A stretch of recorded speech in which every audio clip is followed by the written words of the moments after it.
Over the years in speedrunning, there have been many runners who have left their mark on various speed games. Speedrunners that solidified themselves as legends in the gaming world with their impeccable world records, or as mascots that serve as the faces of speedrunning, who use their charisma to market the hobby to a wider audience, or even both at the same time. A lot of the greatest speedrunners of all time have made history with both legendary times and by gaining large audiences in the process. In a perfect world, the greatest speedrunners of all time, especially those that dominate popular games like Mario, Zelda, or Minecraft, are given the attention and admiration that they deserve, and are remembered for all time as speedrunning legends. But that obviously isn't the case. Sometimes the greatest speedrunners are completely forgotten about, in spite of their amazing records, as is the case with Pydoyks, who was one of, if not the best Ocarina of Time speedrunner of his time, before he mysteriously vanished. You may have also known Pydo as Shaeden, a legendary Mario Odyssey speedrunner who dominated the game for months, leaving his competition in the dust before vanishing once more. Who was this guy? What made him so special? And why did such an incredible speedrunner suddenly disappear and let himself slowly be forgotten over time? Well, buckle up, and allow me to tell you the tale of Pydoyks, aka Shaeden, the speedrun prodigy that disappeared. Our story begins in the spring of 2012. Speedrunning had steadily been gaining traction on Twitch, as speedrunners began to broadcast their attempts to a newfound audience on the site. Ocarina of Time speedrunning in particular was on the rise thanks to the discovery of wrong warping in February. This glitch allowed Link to warp to unintended parts of the game using blue warps at the end of specific dungeons, using glitches such as Ferore's Wind on Beeb. For a couple of months, speedrunners used Ferore's Wind to warp from the end of Dodongo's Cavern, the second dungeon, to the end credits. However, on April 13th, 2012, a new wrong warp to Ganon's castle from the Deku Tree, the first dungeon in the game, was discovered. This wrong warp was known as Ganondoor, and it used a different glitch known as Ocarina Items, in which Link uses an empty bottle in his hand to play a fake ocarina with another C button item. How the glitch works is a bit complicated, but the important takeaway from all this is that the new wrong warp produced not only a faster speedrun route, but a much more interesting run than the route prior.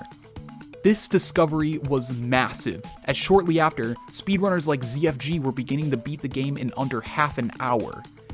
The run would then go semi-viral online, drawing the attention of gaming news sites, as well as people who now felt inspired to speedrun the game.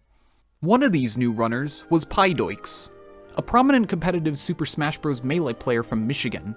He had begun running the game shortly after the discovery of Ganondoor, and while speedrunning veterans like ZFG, SVA, and Narcissa were battling for dominance, Pydo shocked everyone on June 8th, 2012, when he stole the any percent world record right under their noses. This newcomer, in the span of a little over a month, managed to topple those running for years, which obviously drew the attention of the other runners. Who was this guy and how did he get so good so fast? Pydo had essentially invaded the community and was overall very discreet regarding his personal information. Essentially, he was a runner who got into speedrunning OOT because he found it interesting, practiced a lot off stream, and managed to snag the world record just like that.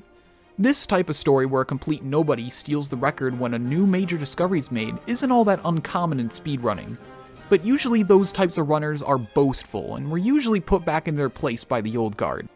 But with Pydo, that didn't happen. Instead, he was incredibly humble to the point of stoicism, solely focusing on improving his times, and in the process, completely dominated the categories he ran. Throughout 2012 and 2013, Pydo had dominated any percent, setting the majority of the world records during this time, and with every run, he got better at the movement and tricks. And in the rare instances when someone would beat his time, he'd snipe it back within a month. Over the course of 1 year, he went from being an unknown who barely stole the world record by a second to making speedrunning history. A year later, with the newfound discovery of a void warp in the Ganon's Tower collapse sequence, allowed Link to skip a majority of the escape sequence, which led to June 25th, 2013, when Pydo became the first person to beat Ocarina of Time in under 20 minutes. Aside from the new void warp trick at the end of the run, the overall route didn't really change all that much ever since April 2012. Pydo managed to consistently remain on top of the more experienced runners for over a year, using his practice and dedication alone. For the rest of the year, he managed to stay on top of the leaderboard, culminating in one of the best speedruns of its time. OOT any percent in 19 minutes and 5 seconds, which was nearly flawless with the strats known at the time, but even then, I wouldn't consider it his crowning achievement. Make no mistake, Pydo was the king of any percent, but there was also another much longer category he had been dominating since 2012. Medallions, Stones, and Trials, or MST for short. Unlike the very short any percent, which only visited a handful of locations in the game, this was a category over 2 hours long that visited most of the game's locations in order to beat all 8 main dungeons and the 6 trials in Ganon's castle. This was a category more akin to an endurance test, with the added spice of new tricks being added more often, such as various wrong warps and boss key skips. It was less optimized than any percent, which was a much harder category to get a record in, yet once Pydo beat Poodleskirt's record in October 2012 with a 2:17:04, he was unstoppable.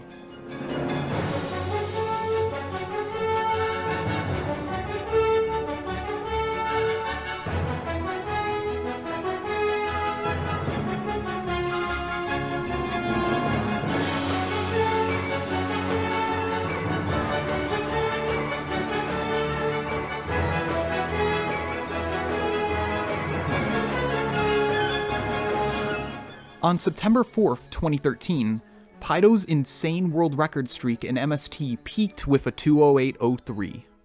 One of the longest standing world records in Ocarina of Time history, lasting for over a year, or 419 days to be precise. Just 1 day shy of it achieving dank status. By the end of 2013, it seemed like Pydo was bound to continue dominating OOT and maintain his status as the game's greatest runner. But instead, he vanished. There are various reasons why Pydo may have quit speedrunning OOT, which range from disagreeing with the new controversial IQ player meta, or merely losing interest in the game. I personally lean towards the latter reason, as Pydo from 2014 to 2016 chose to focus instead on playing competitive Melee under the tag Shaeden. Tweets from other OOT runners in 2016 claim that Shaeden returned to running the game for a bit, although he appeared not to stick around for very long. It wouldn't be until 2017 when Shaeden would return to speedrunning in an unexpected manner. On October 27th, 2017, Super Mario Odyssey was released on the Nintendo Switch, and it was probably the most hype beginning to a speed game ever. Immediately, some of the best speedrunners ever began to dominate the game within the first month, which included Valu, Samurai Man, and Iwabi74. All top runners in other games who managed to be the best runners during this period of time where world records were very unoptimized and usually never lasted for more than a few days. This all changed drastically on November 27th, when Shaeden came out of nowhere to claim the any percent record with a 1:07:39. This was quite the surprise to say the least, as not only had Shaeden suddenly returned to speedrun the hot new Mario game, but that he also managed to bring order to an otherwise chaotic category. He quickly began to optimize his movement, learning new difficult techniques such as roll cancels, the Sphinx Clip in Sand Kingdom, and spin pounds. To emphasize how much Shaeden was ahead of everyone else, when he set a record of 1:05:14 on December 19th, the 6 runners below him were all 25 seconds apart, and Iwabi's second place time was over a minute behind Shaeden. His records would begin to last for several weeks, which was unusual for a game as new and trendy as Mario Odyssey. Shaeden was truly ahead of his time in Mario Odyssey, and without his overwhelming dominance within the first few months of the game's release, I don't think it would be half the speed game it is today. Unfortunately, his reign would not last nearly as long as his OOT days. In 2018, Nicrovita began to become worthy competition for Shaeden, and was projected to overtake him as the dominant runner in the coming months. March 2018 would be Shaeden's swan song, as he achieved the first sub 104 records with 103.58 and 103.47, all with his signature stoicism. Nice. These would be the last world records Shaeden would ever set, as he lost interest for the category and vanished shortly after. As of 2020, Shaeden has not returned to speedrunning, nor has he had much of a presence online, and it's unknown when or if he'll ever return to speedrunning. What is known, however, is that Shaeden, or Pydoyks, or whatever you prefer to call them, is honestly one of the greatest speedrunners that I have ever seen, and I lament the fact that each passing day, his legacy is fading away into obscurity. Not all world-class speedrunners need to be superstars. In fact, I very much respect Shaeden's privacy and humble attitude towards speedrunning, which is honestly refreshing in an era of runners vying for e-fame and glory. I just want people to learn about one of the all-time greats, and pay tribute to his speedrunning feats, because it would be a real shame if his legacy was left to be forgotten and buried beneath the sands of time. If you enjoyed this episode of Lowest Percent, consider subscribing to the channel for more high-quality speedrunning content. Also feel free to check out my solo channel, Lunatic J, for some more cool speedrunning content. Thank you so much for watching, and until then, I'll see you around for another episode. Later.